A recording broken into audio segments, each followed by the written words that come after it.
que toi qui peux répondre à nos questions. Il n'y a que toi qui peux répondre à ces questions. Saint-Esprit, Saint-Esprit, oh, il n'y a que toi qui peux répondre à sa question. Il n'y a que toi qui peux répondre à ma question. Père Céleste, au nom de Jésus, nous te bénissons, nous te rendons grâce, nous te disons encore merci. Merci encore pour ce temps favorable, ô cher Saint-Esprit. Merci encore pour cette émission de ce soir, ô cher Saint-Esprit. Merci encore de saisir encore le cœur de ceux-là qui vont nous suivre et ceux-là qui nous suivent encore maintenant à ce soir éternel. Laisse que leur cœur trouve encore de la bonne parole, leur cœur puisse trouver encore de la bonne sémence qui est ta parole éternelle.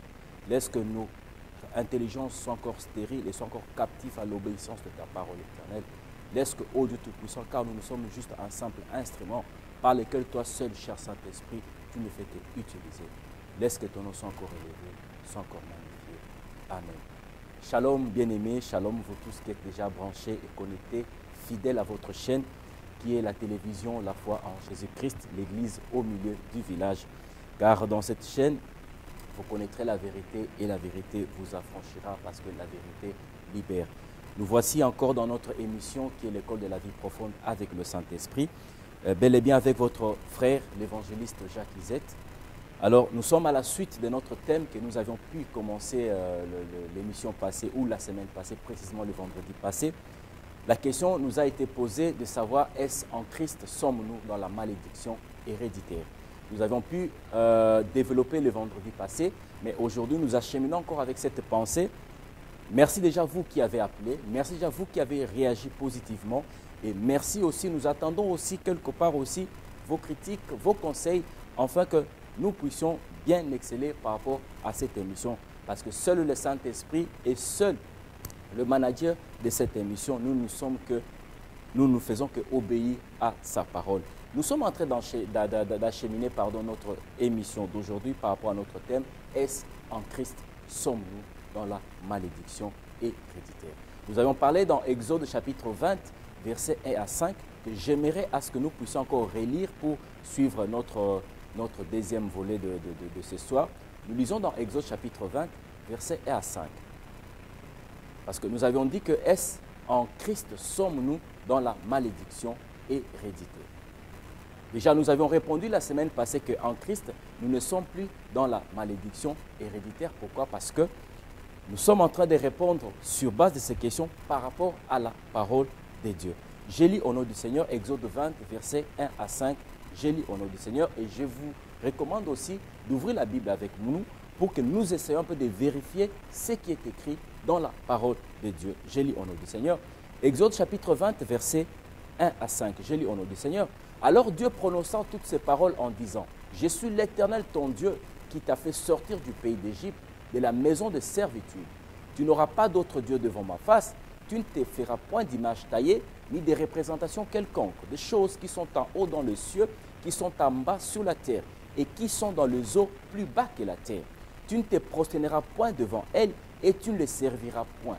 Car l'Éternel ton Dieu, je suis un Dieu jaloux, qui punit l'iniquité de père sur les enfants jusqu'à la 3e et à la 4e génération de ceux qui me haïssent. » Nous avions parlé l'émission passée que Dieu avait convoqué les enfants d'Israël. Après qu'il les a fait sortir dans l'Égypte entre les mains de Pharaon, Dieu avait convoqué le peuple d'Israël par le biais de Moïse, afin que Dieu puisse leur parler. Quand le peuple d'Israël, après leurs 3 mois de sortie dans l'Égypte, le peuple d'Israël sont arrivés dans le désert de Sinaï.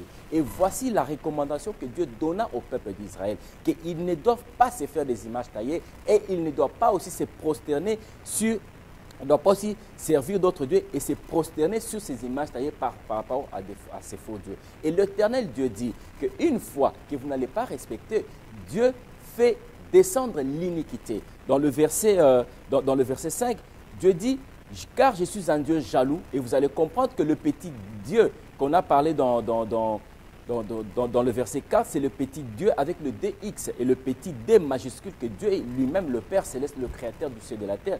Il dit que je suis un Dieu jaloux qui punit l'iniquité de père jusqu'aux enfants, jusqu'à la 3e et à la 4e génération de ceux qui me haïssent. Alors la question nous a été posée de savoir est-ce en Christ sommes-nous encore dans la malédiction héréditaire?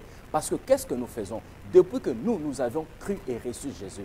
Parce que il ne suffit pas seulement de croire en Jésus, il suffit aussi de le recevoir comme Seigneur et Sauveur dans ta vie. Parce que quand nous lisons dans Jean chapitre 1, verset 12, la Bible dit que « Mais à tous ceux qui l'ont cru et à ceux qui l'ont reçu, elle les a donné le pouvoir de devenir enfants de Dieu. » Tu ne peux jamais devenir enfant de Dieu si tu n'as pas cru et reçu le Seigneur Jésus-Christ. Alors pour ceux-là qui ont cru et qui n'ont pas reçu, ils sont restés à la croix. C'est pour cela qu'aujourd'hui, au lieu que chacun de nous, au lieu que chaque chrétien puisse porter sa propre croix, puisse voir quelle est sa marche avec le Seigneur, nous cherchons d'abord à suivre et à savoir qu'est-ce que nos arrières, qu'est-ce que nos parents ont fait, tandis que nous nous oublions d'abord nous-mêmes parce que nous ne connaissons pas ce que nos parents ont fait, nous ne connaissons même pas ce que nos arrières ont fait. Alors Dieu dit, il punit l'iniquité, il fait descendre l'iniquité de père aux enfants jusqu'à la 3e et à la 4e génération de ceux qui le haïssent. Donc si tu haïs Dieu, bien-aimé, c'est juste une parenthèse, et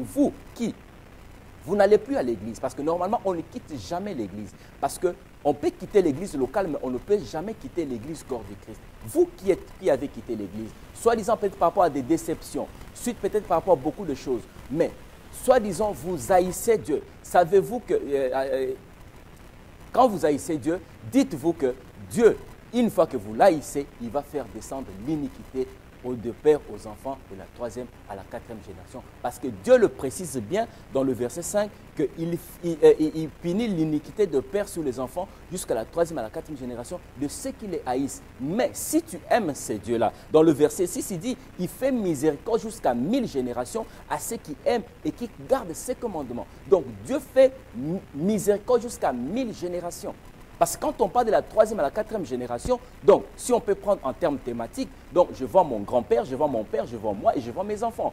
Nous sommes dans la 3e génération et nos enfants sont à la 4e génération. Mais moi, je nous pose une question. Est-ce si nous, déjà, nous aimons ces dieux-là, si nous, déjà, nous marchons selon ce que Dieu veut, nous aimons ces dieux-là, nous gardons ses commandements. Dieu nous dit dans le verset 6 que si nous aimons ces dieux-là et que nous gardons ses commandements, ces dieux-là fait de nous miséricorde jusqu'à 1000 générations. Ça, ce n'était juste une parenthèse par rapport à l'émission passée. Mais nous allons comprendre que Jésus aussi, il dit dans Jean chapitre 14, verset 23-24, il dit « Si quelqu'un m'aime et que garde ma parole, mon Père l'aimera aussi. Nous viendrons en lui et nous ferons notre demeure en lui. » Donc, le problème commence d'abord, aimes-tu Dieu? Parce que pour aimer Dieu, il faut obéir sa parole. Aimes-tu Dieu? Parce que Dieu précise bien qu'il punit l'iniquité pour ceux qui les haïssent. Bon, moi je sais que nous qui sommes en Jésus, nous qui prions c'est Jésus, nous qui avons reçu et cru c'est Jésus, Dieu nous a donné le pouvoir de devenir ses enfants. Nous ne sommes pas ni nés du sang, ni de l'homme, ni de la chair, mais nous sommes nés de Dieu. Et si nous sommes nés de Dieu, à quoi est-ce que la malédiction de mes parents, à quoi est-ce que la malédiction de mes arrière-grands-parents peut normalement me suivre? Si cette malédiction te suit, soit dans un premier temps, il faut savoir, obéis-tu à la parole de Dieu?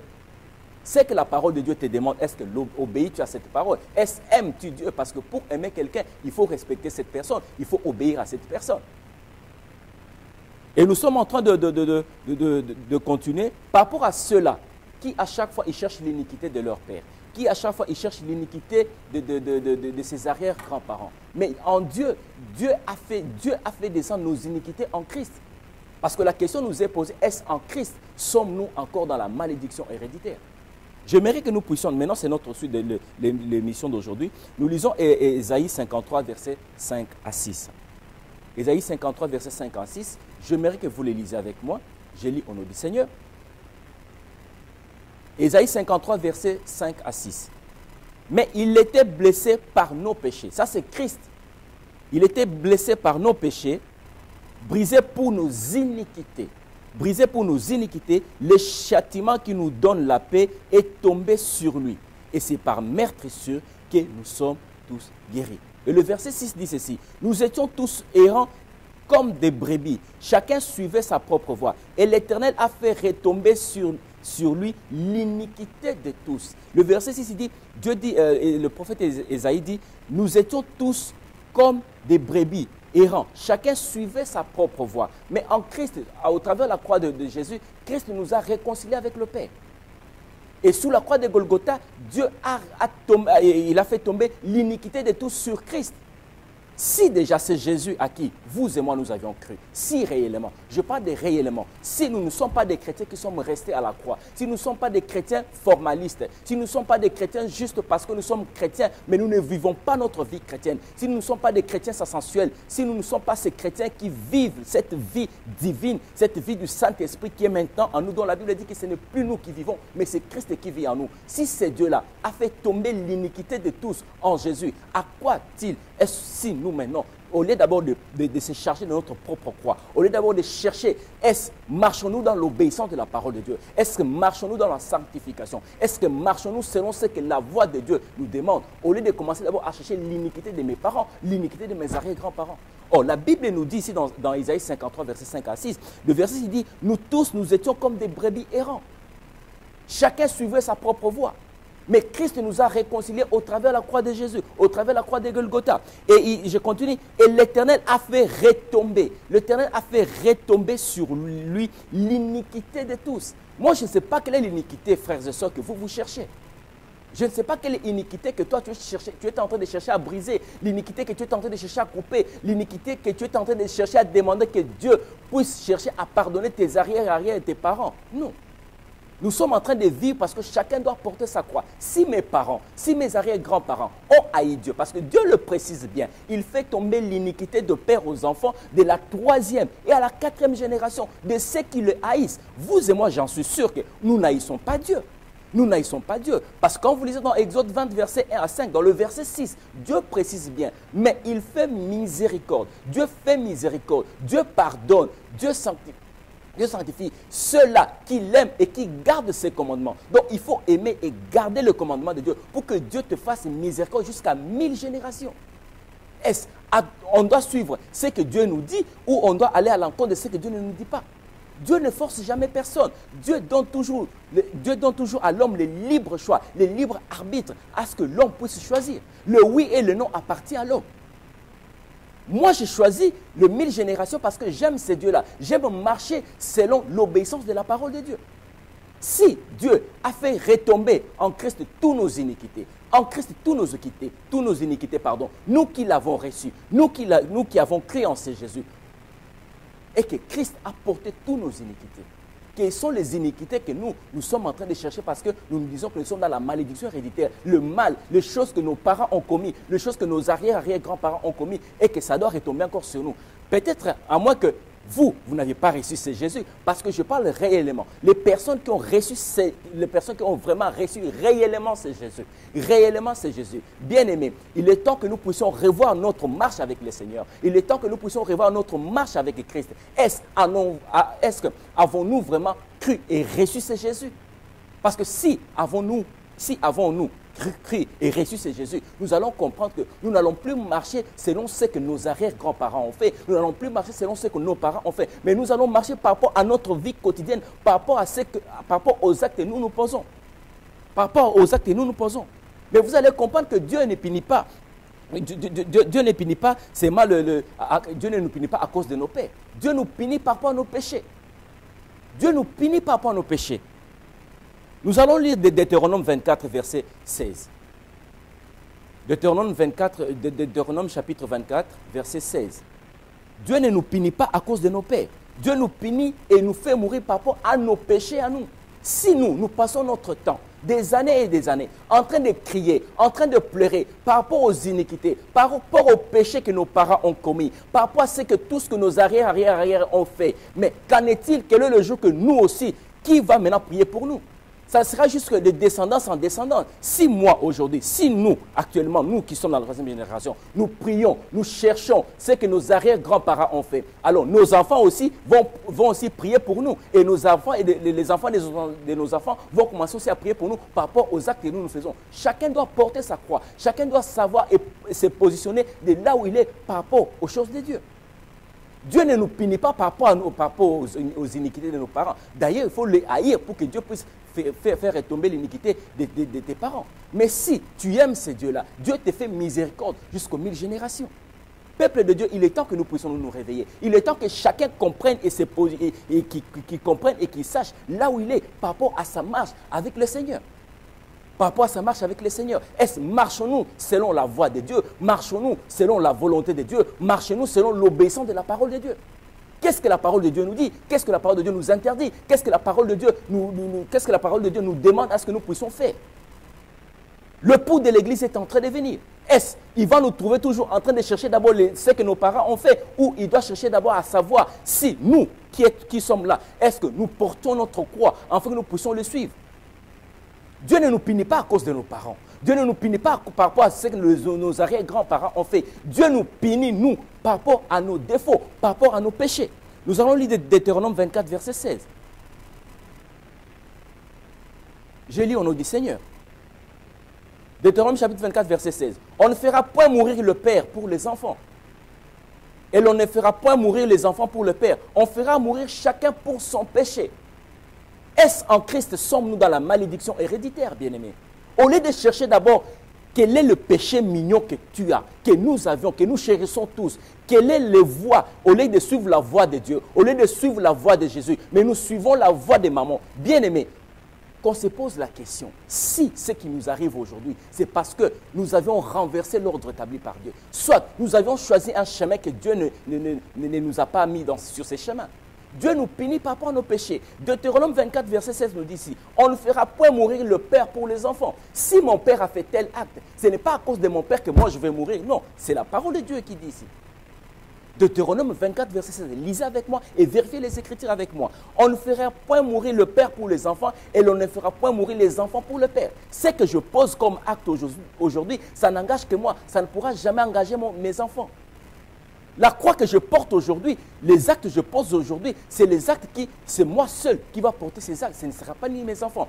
Et je continue ma lecture. On ne fera point mourir le père pour les enfants et l'on ne fera point mourir les enfants pour le père. On fera mourir chacun pour son péché. C'est le péché que tu commets, c'est le péché que tu chéris, c'est le péché que tu entretiens. C'est à cause de ce péché-là qu'il y a une porte d'entrée dans ta vie. Et cette porte d'entrée dans ta vie qui t'apporte le malheur. Ce n'est pas ce que tes parents ont fait, ce n'est pas ce que tes arrière-grands-parents ont fait, non. Non, si les étiquettes de la malédiction qu'on nous colle à chaque fois, c'est à cause de nos péchés. C'est à cause de nos péchés. Nous allons lire encore Ézéchiel 18, versets 20 à 26. Dieu ne nous punit pas à cause de l'iniquité de nos parents. Dieu ne nous punit pas à cause de l'iniquité de nos arrière-grands-parents. Dieu nous punit pas à cause de nos péchés. Nous lisons Ézéchiel 18, verset 20 à 26. Que chacun cherche à porter sa croix. Que chacun cherche à savoir, est-ce que je suis dans la bonne marche avec Dieu? Est-ce que ma vie, est-ce que je l'entretiens-t-il avec Dieu ou je l'entretiens-t-il avec, par rapport au péché que je suis en train de commettre chaque jour? Nous lisons Ézéchiel 18, versets 20 à 26. Dieu ne nous punit pas, je me répète bien, Dieu ne nous punit pas à cause de ce que nos parents ont fait. Dieu nous punit par rapport à nos péchés. J'ai lu Ézéchiel 18, versets 20 à 26. J'ai lu au nom du Seigneur et lisez aussi avec moi. L'âme qui pêche, c'est celle qui mourra. L'âme qui pêche. Bien-aimé, je veux que tu prospères à tous égards. Sois en bonne santé, qu'on prospère l'état de ton âme. Quel est l'état de ton âme maintenant? Parce qu'au lieu que tu examines, que tu diagnostiques d'abord l'état de ton âme, tu cherches d'abord à examiner et à diagnostiquer l'état de l'âme de tes arrière-grands-parents, l'état de l'âme l'état d'âme de tes parents. Ce que nos parents ont fait, nous ne savons pas tous, non. Il y a certaines choses que nous savons, mais il y a certaines choses que nous ne savons pas. Mais comment est-ce que je peux passer toute ma vie, toutes les heures, au lieu d'adorer ces dieux, au lieu que je puisse me repentir, au lieu que je puisse normalement confesser mes péchés, parce que Dieu nous punit par rapport aux péchés que nous commettons. Dieu ne nous punit pas par rapport à nos parents, non. Je continue. Ézéchiel 18, verset 20 à 26. L'âme qui pêche, c'est celle qui mourra. Le fils ne portera pas l'iniquité de son père. Le fils ne portera pas l'iniquité de son père. Tu ne peux jamais porter l'iniquité de ton père, non. Est-ce en Christ sommes-nous dans la malédiction héréditaire? Non, nous ne sommes plus dans la malédiction héréditaire. Parce qu'en Christ, Dieu a fait retomber l'iniquité de tous. Ésaïe 53, verset 5 à 6. Dans le verset 6, Dieu dit que nous étions tous comme des brebis errantes, chacun suivait son chemin. Mais Dieu a fait retomber en lui, Dieu a fait retomber en Christ l'iniquité de tous. Et c'est ce Jésus que vous et moi nous avions cru et que nous avions confessé de notre bouche et nous avions reçu dans notre cœur. Si toi tu es encore dans la malédiction héréditaire, au lieu que tu portes ta croix, au lieu que tu confesses tes péchés, au lieu que tu remettes ta vie en ordre avec ces dieux-là, tu cherches d'abord à savoir, à comprendre ce que tes parents ont fait. Tu es en train de passer ton temps pour rien parce que le pouls de l'église est en train de venir. Il est temps que nous puissions laver nos robes parce que nous sommes au temps de la fin, bien-aimés.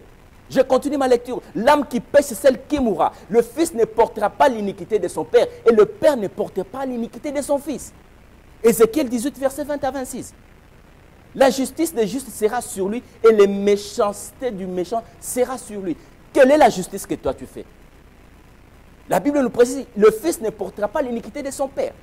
Pourquoi toi tu cherches à ce que, ou on te dit que tu as porté l'iniquité de ton père, c'est que tu cherches et que tu ne reçois pas. Tu cherches le mariage, tu cherches le travail, tout ce que tu cherches dans ta vie, ça ne réussit pas. On te dit c'est à cause de tes parents. Tes parents ont fait je ne sais pas quoi, ils ont fait des pactes. Non, c'est que mes parents ont fait, oui, ils ont fait. Ça c'est leur vie, ça c'était leur temps. Moi en Christ, qui est-ce que je suis devenu en Christ? C'est pour ça que chaque chrétien doit comprendre de savoir quelle est ma position en Christ. Parce que si tu sais ce que tu es devenu, si tu sais qui tu es en Jésus, si tu sais qui est-ce que tu es devenu en Jésus, si tu ne veux pas vivre selon ta position, tu cherches à vivre selon tes conditions. C'est pour cela que ces choses nous rattrapent et nous collent dessus, parce que la parole a un pouvoir.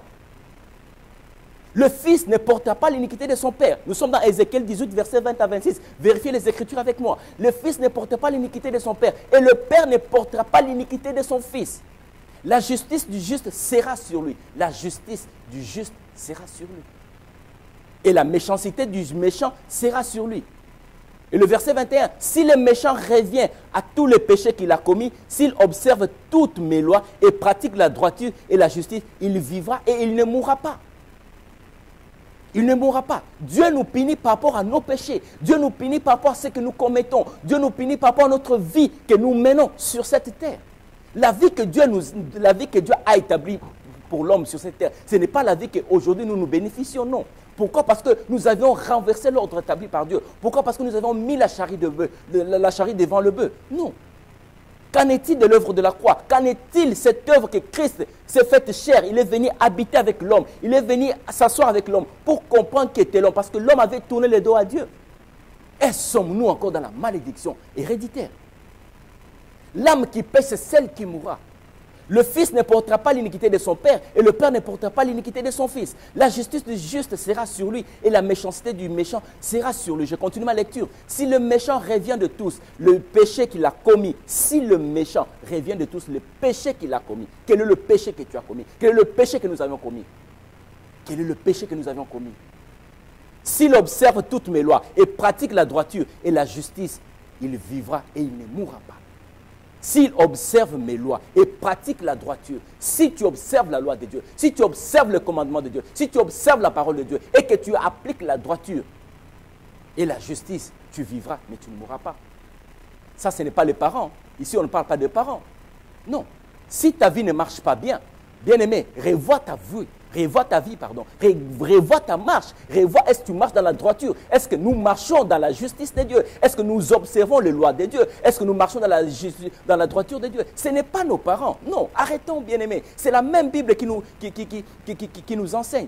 Arrêtons de passer notre temps pour rien, en train de chercher à savoir, à comprendre les problématiques, ce que nos parents, nos arrière-parents ont fait. Parce que Dieu me dit qu'il me fait miséricorde si je l'aime, si j'aime ce Dieu-là et que je garde ses commandements. Dieu me dit qu'il me fera miséricorde jusqu'à 1000 générations.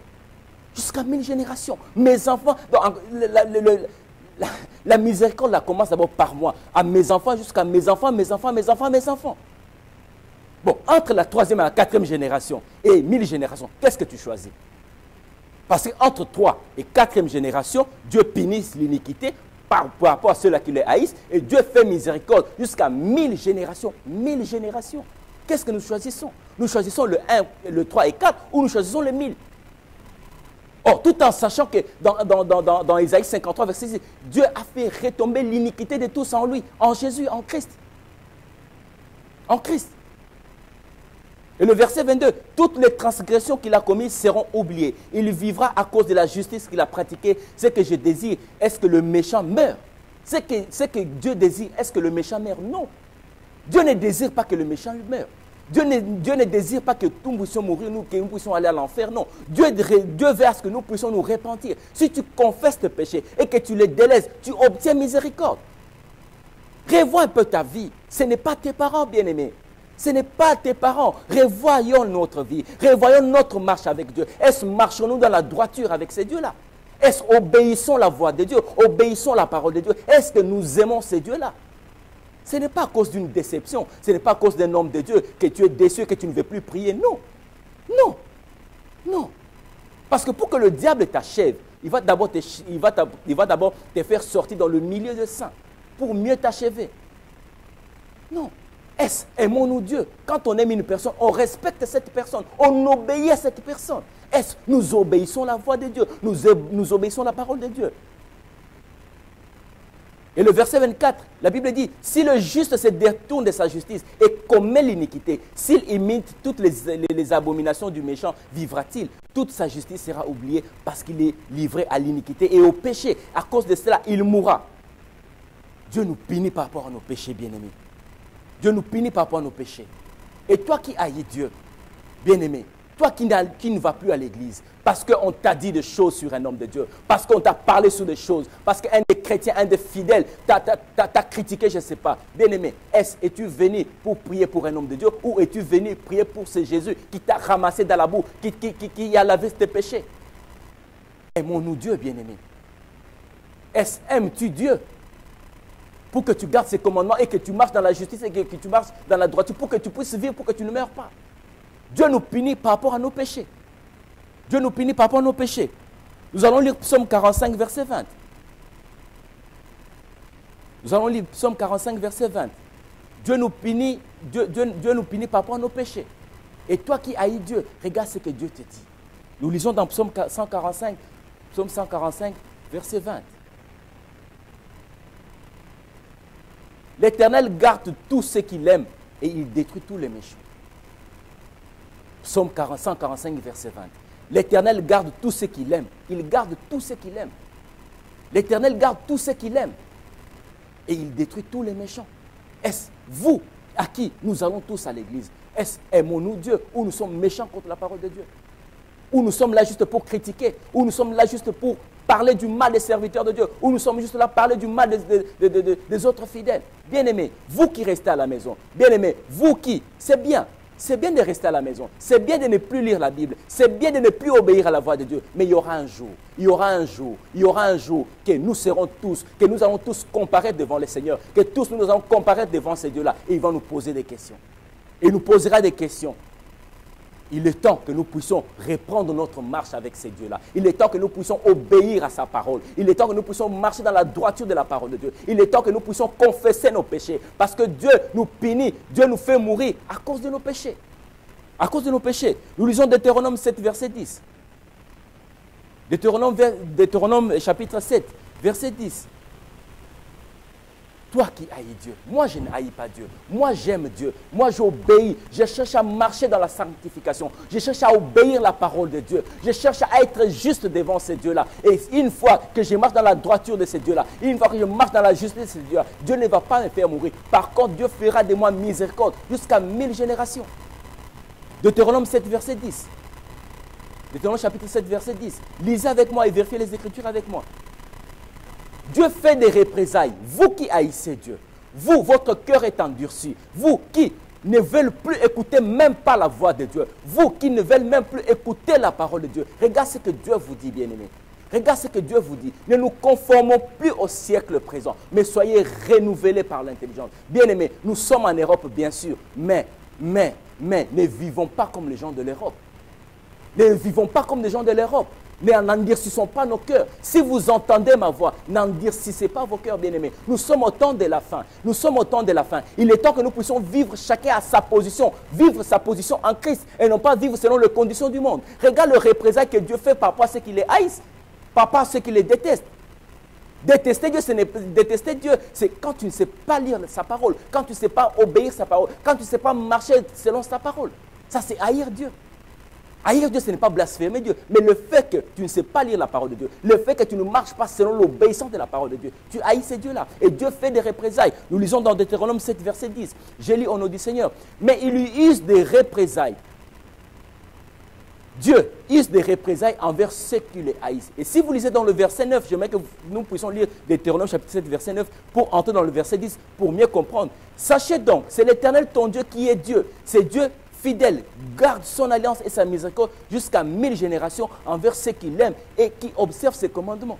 Et le verset 10, mais il use des représailles envers ceux qui les haïssent. Il use le représailles. Dieu use le représailles envers ceux qui les haïssent, envers ceux qui ne respectent pas sa parole, envers ceux qui ne marchent pas selon l'obéissance de sa parole, en fait que ceux qui n'obéissent pas le précepte, le prescrit de sa parole. Et Dieu use le représailles envers ceux qui les haïssent. Il le fait périr. Il le fait périr. Il ne diffère point en celui qui les haït. Il use directement des représailles. Bien-aimés, revoyons notre marche chrétienne. La vie chrétienne, ce n'est pas une vie de formalité. La vie chrétienne, ce n'est pas une vie d'apparence. La vie chrétienne, ce n'est pas une vie d'habitude. La vie chrétienne, c'est toute une vie. C'est toute une vie de constance avec le Saint-Esprit. Parce qu'une fois que nous avons cru et reçu ce Jésus, le Saint-Esprit est venu habiter en nous. Le Saint-Esprit a fait de nous notre demeure. Jean chapitre 14, verset 23-24. Qu'est-ce que Jésus dit? Si quelqu'un m'aime, si, il y a une supposition. Soit tu l'aimes, soit tu ne l'aimes pas. Soit tu écoutes ce qu'on te dit, soit tu écoutes ce que la parole te dit. Soit tu écoutes ce que ceux-là qui endurcit ton cœur, soit tu écoutes ce que le précepte et le prescrit de la parole de Dieu, ce qui te dit. Jésus dit, si quelqu'un m'aime, il garde ma parole. Mon Père l'aimera aussi. Et nous viendrons en lui et nous ferons notre demeure en lui. Ça, c'est Jésus qui nous parle dans Jean chapitre 14, verset 23-24.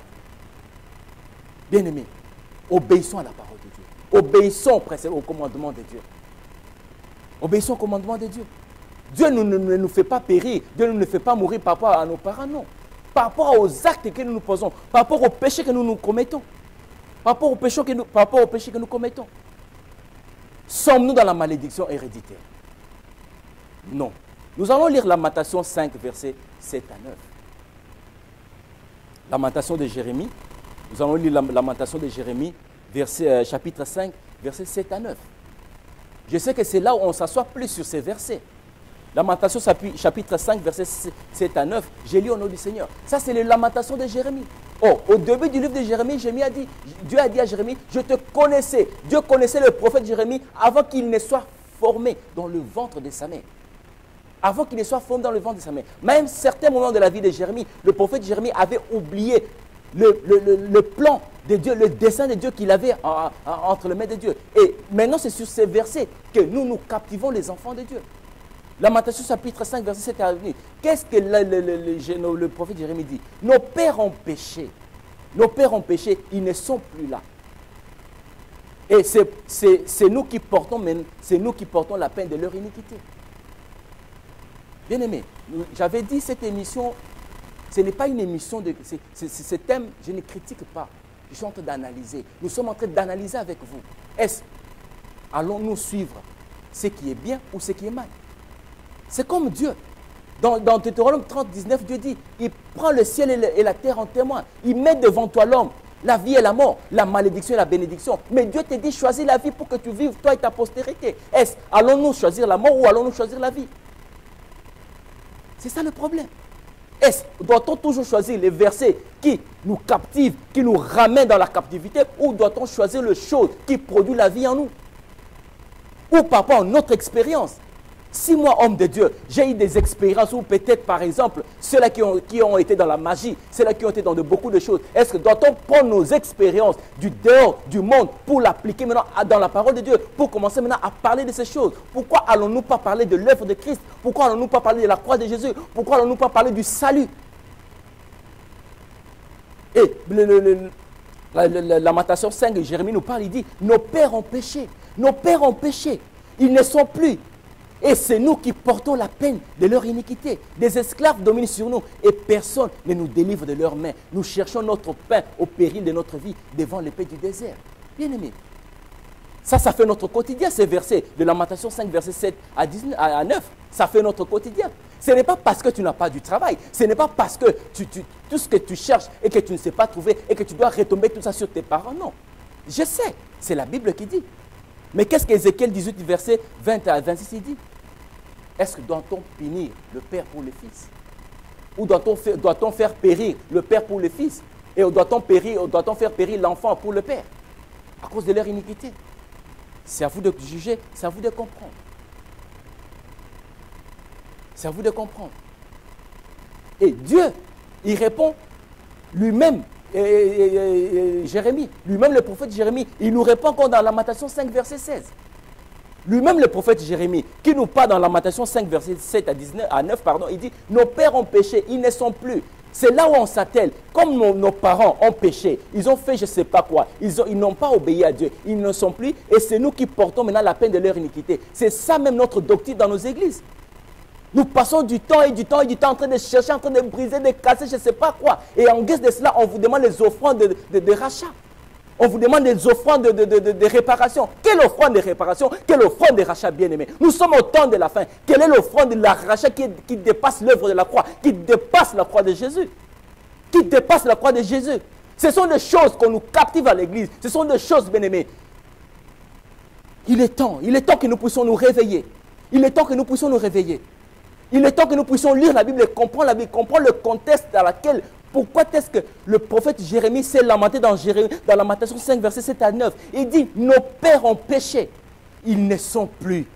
C'est nous qui portons la peine de leur iniquité. Des esclaves dominent sur nous et personne ne nous délivre de leurs mains. Si je cherche quelque chose et que je ne trouve pas, je dois d'abord revoir ma vie. Quelle est ma vie? Est-ce que je marche-t-il dans l'obéissance de la parole de Dieu? Est-ce que je marche-t-il selon la parole de Dieu? Est-ce que j'aime ces dieux-là? Ce n'est pas nos pères, non. Et après ces choses, on vous demande des choses. Et vous êtes là. Ça fait combien de fois que tu as donné l'offrande des rachats? Ta vie est toujours la même. Ça fait combien de fois que tu as amené l'offrande de réparation? Ta vie est toujours la même. Ta vie ne peut que se réparer dans la parole de Dieu. Ta vie ne peut que se réparer quand tu confesses le péché. Ta vie ne peut que se réparer si tu marches dans la droiture, dans la justice de Dieu. Et Lamentation 5, verset 5 répond à Lamentation chapitre 5, verset 5 à 9. Nous lisons Lamentation 5, verset 16. Ça, c'est encore le prophète Jérémie.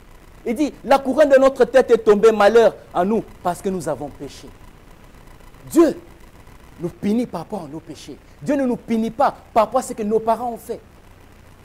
En Christ sommes-nous dans la malédiction héréditaire. En Christ sommes-nous dans la malédiction héréditaire. Est-ce que ce que nos parents ont fait, est-ce que nous allons en subir? Non. Non. Dieu nous punit par rapport à nos péchés. Dieu nous punit par rapport à ce que nous avions commis. Dieu nous punit par rapport à ce que nous avions commis. Nous allons lire Jérémie 31, versets 29 à 30. C'est toujours le prophète Jérémie. Et ce sont des versets que nous nous asseyons sur ça.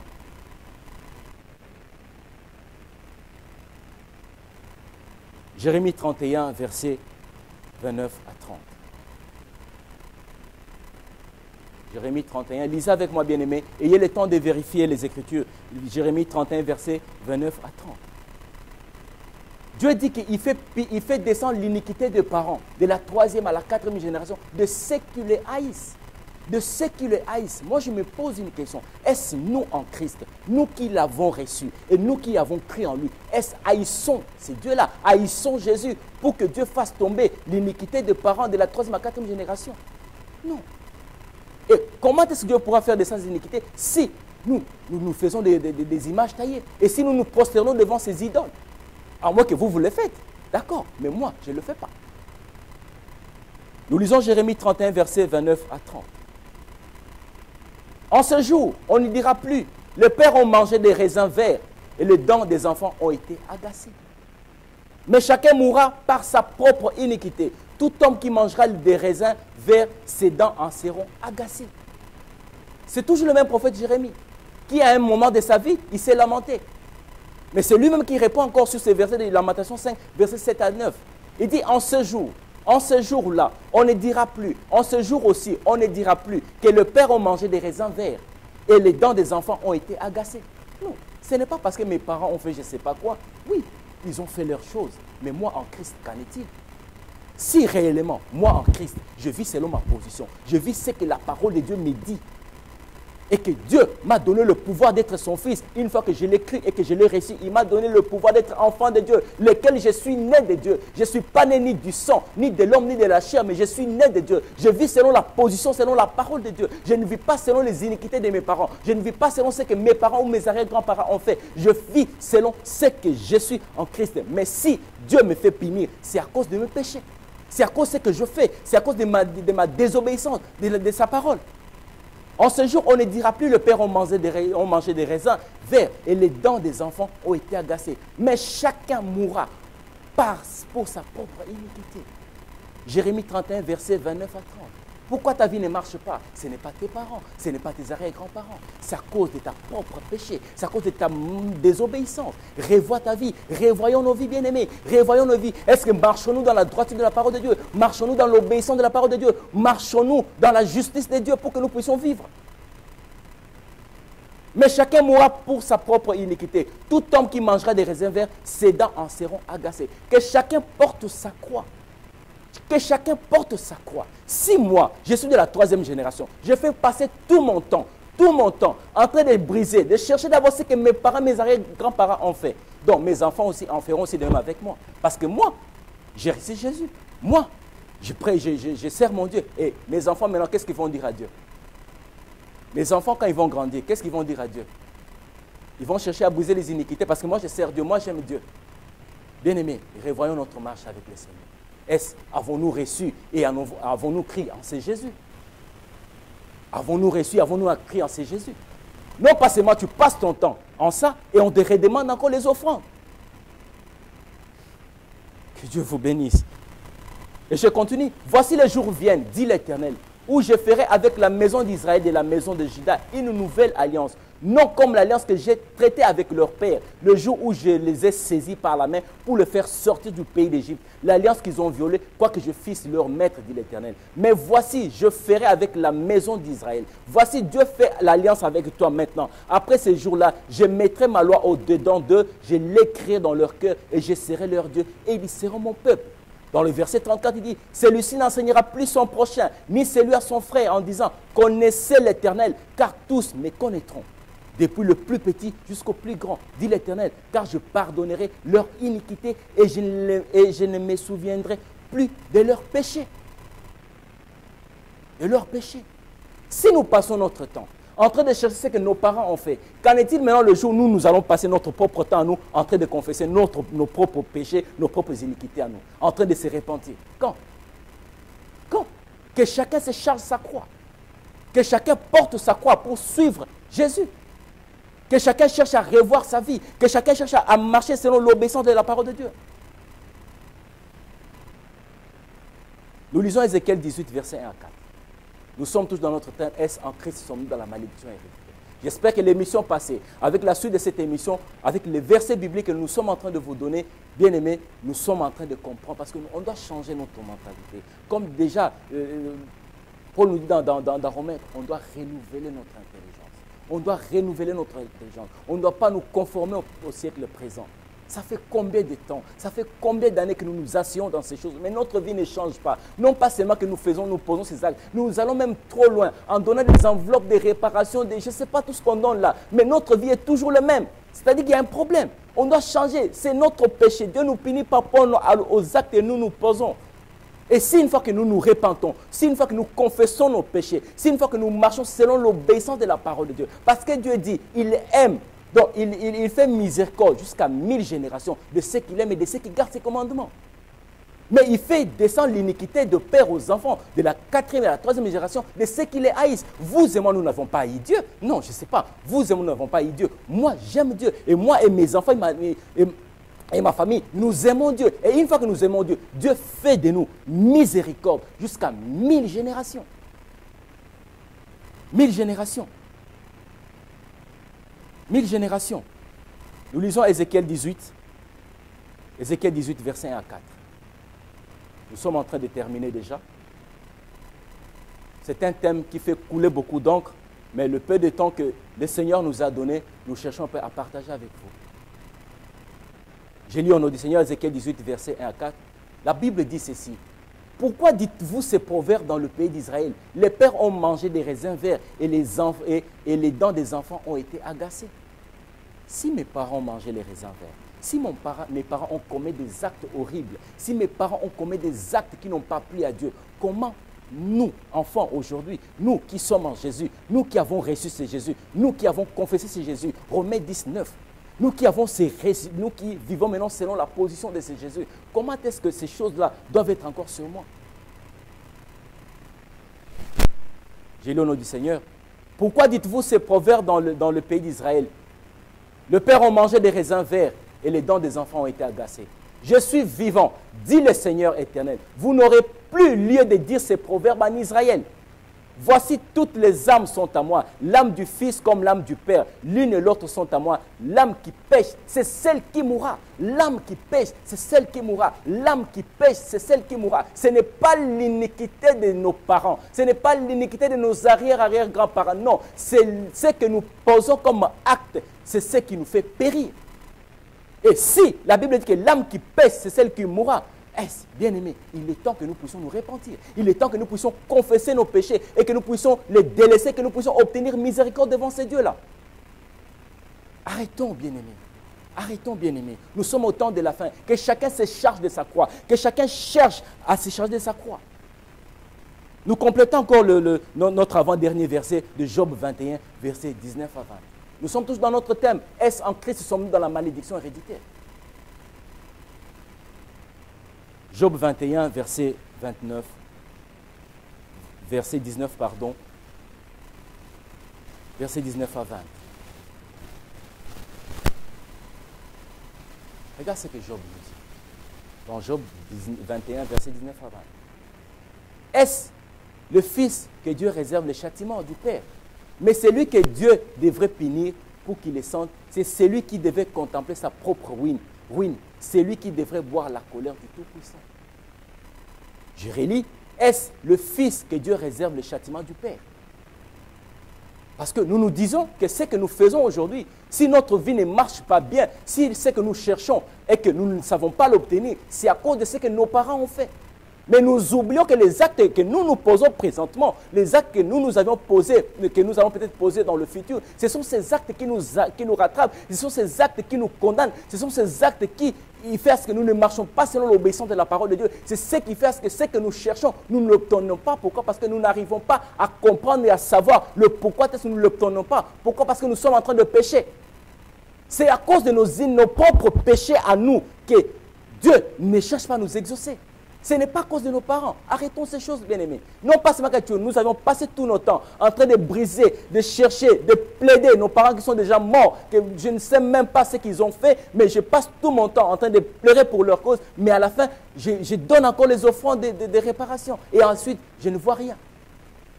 Doit-on obéir à la parole de Dieu ou doit-on obéir aux choses qu'on nous impose? Parce qu'on doit obéir à la parole de Dieu.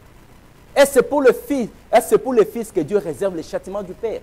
Est-ce pour le Fils que Dieu réserve le châtiment du Père? Mais celui que Dieu devrait punir, pour qu'il le sente, c'est celui qui devrait contempler sa propre ruine. Sa propre ruine, c'est nous d'abord, c'est nous le problème. C'est nous le problème, parce qu'avant d'abord d'aller ailleurs, c'est nous le problème. Nous devons d'abord voir, est-ce que ma vie telle qu'elle est là, est-ce que je marche selon la voie de Dieu? Je marche selon la droiture de Dieu? Je marche selon la justice de Dieu? Tous nos péchés mignons que nous chérissons tant que nous sommes tous conscients, il est temps que nous puissions, bien aimer, nous repentir. Il est temps que nous puissions nous repentir. Arrêtons de chercher les zones d'ombre. Arrêtons de chercher, je ne sais pas, des hic partout. C'est nous qui sommes le seul problème. C'est nous qui sommes le seul problème. Et c'est lui qui devait boire la colère du Tout-Puissant.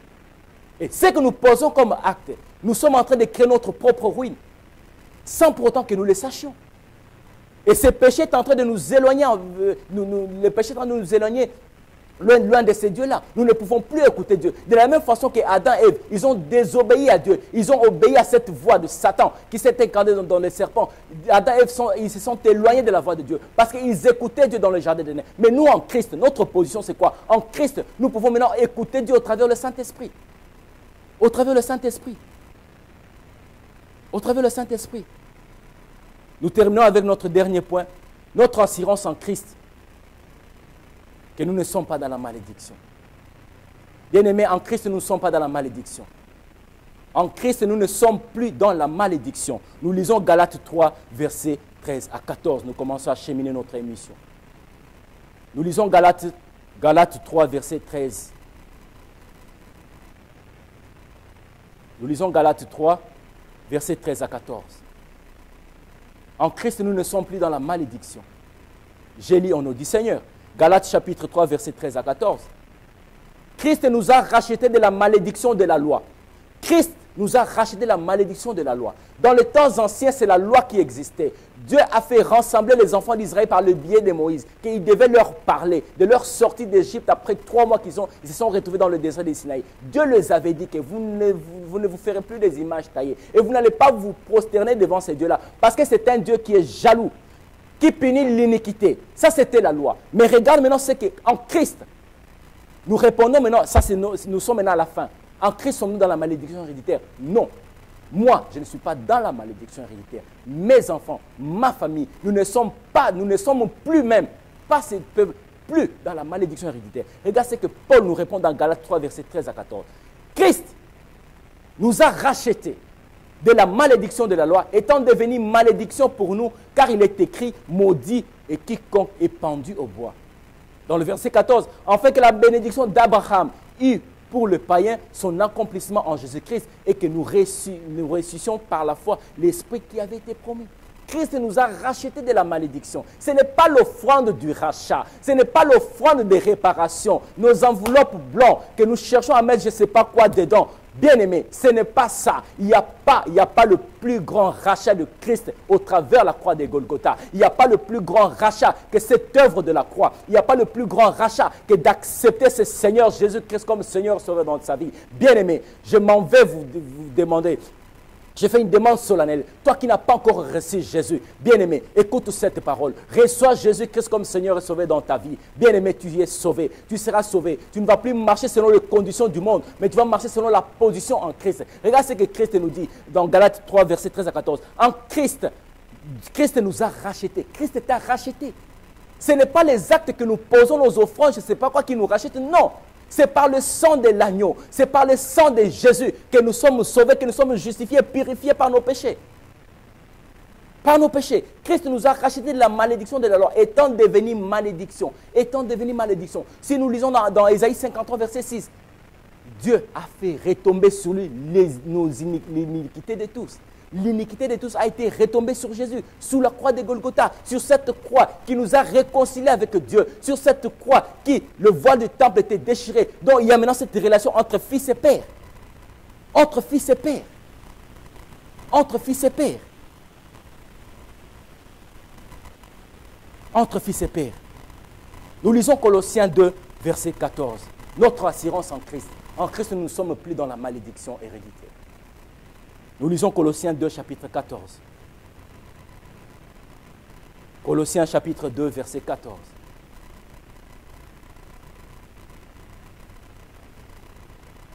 Il a effacé l'acte dont l'ordonnance nous condamne. J'aime ce Jésus. La Bible dit, il a effacé l'acte. Il a effacé l'acte.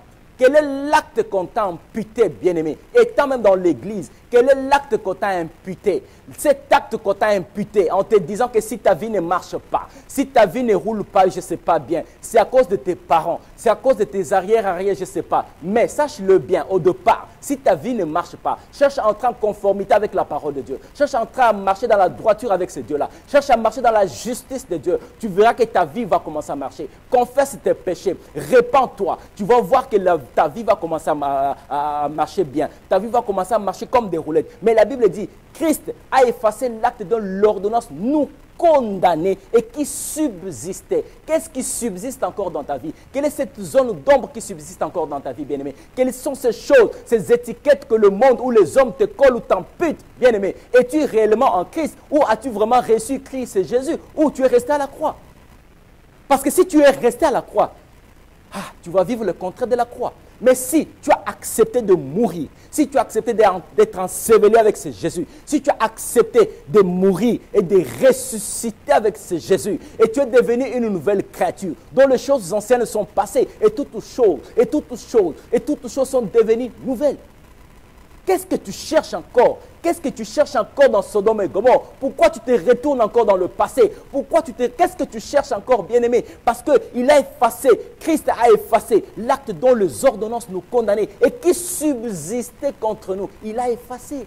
Il a effacé, il a effacé. Je ne sais pas qu'est-ce que tu cherches encore. Qu'est-ce qui est resté encore indélébile dans ta vie? Qu'est-ce qui est resté indélébile dans ta vie? Bien-aimé, ce n'est pas ce que nous faisons qui va effacer. Non, Christ, au travers la croix de Golgotha, au travers la croix, que nous avions accepté de mourir avec lui, nous avions accepté d'être flagellés avec lui, nous avions accepté d'être ensevelés avec lui, que nous sommes restés avec lui. Il a effacé l'acte dont l'ordonnance nous condamnait et qui subsistait contre nous. Il l'a détruit en le clouant à la croix. Les doctrines que nous prêchons aujourd'hui, il y a beaucoup de choses que nous prêchons aujourd'hui, ce sont des choses qui sont restées à la croix. Ce sont des choses qui sont restées à la croix. Parce que la personne qui était sur cette croix-là, cette personne n'y est plus. Même dans son tombeau, il n'y est plus. Il n'y est plus. Tout a été cloué à la croix. La Bible dit que tout a été cloué à la croix. Tout a été cloué à la croix. Mais pourquoi ces choses nous ramènent encore aujourd'hui? Pourquoi? Nous lisons 1 Pierre 1, 18. Lisons 1 Pierre 1, 18. 1 Pierre 1, 18, verset 20, je lis rapidement. La Bible dit ceci. Vous qui donnez les offrandes des rachats, vous qui donnez des offrandes de réparation, pour réparer ce que vos arrière-grands-parents ont fait, pour réparer je ne sais pas quoi, je ne sais pas. Parce que Christ a effacé l'acte dont l'ordonnance nous condamnait. Non pas seulement que ça nous condamnait, et ça subsistait. Mais attends, je ne sais pas. Christ, je ne sais pas quel est ce Jésus que vous et moi nous prions, que nous... Je ne sais pas. Moi, c'est Jésus que je sais. Il a effacé l'acte, donc l'acte qui pesait sur moi, qui me condamnait, qui subsistait. Mais regarde, sachant, 1 Pierre 1, verset 18 à 20, la Bible dit ceci, sachant que ce n'est pas par des choses périssables, par de l'argent ou de l'or que vous aviez été rachetés. On ne te parle de l'offrande des rachats. On ne te parle de l'offrande des réparations. Vous qui donnez ces choses, bien-aimés, laisse-moi vous dire, on vous bouffe de l'argent. Permettez-moi là de vous dire, on vous bouffe de l'argent.